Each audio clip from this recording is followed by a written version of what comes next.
We've had students who have gone on to do kind of like field work, anchoring, and then also have behind the scenes kids that kind of focus more on the technical side of things. Primarily in the first 2 years, the students are taken through complete pre-production, production, post-production of basically film and television produced segments. We then start to introduce the idea of journalism, and in the second year the students come back that want to do that, and then they get to do the news, anchor, put together segments and things like that.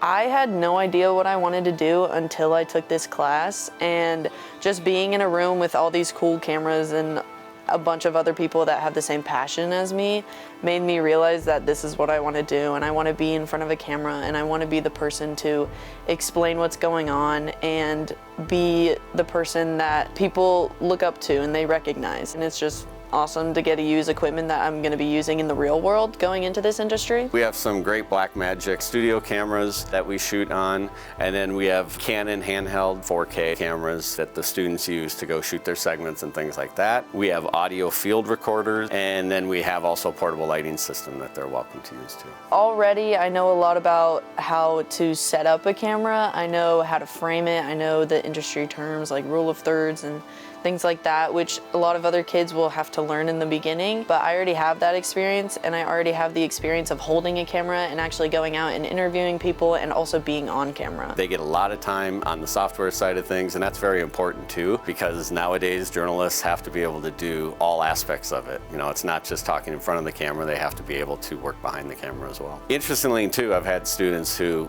kind of got into the podcasting, because we do offer that as well, and they have gone on and made their own podcast and continue to this day. Just the public speaking side of things can be just a huge thing for a 16, 17-year-old to kind of get over that. I have students who never wanted to even present in the classroom, and then they took Film 1 and they were reluctant at times, and as they got more into it, I've had those kids come back and do live news and want to go on the air. So I've seen a number of kids who have made a 180 change in just their attitude of being out there and presenting themselves and things like that. So I think that's probably one of the biggest things. Well, Wolves, that's all the news we got for you today.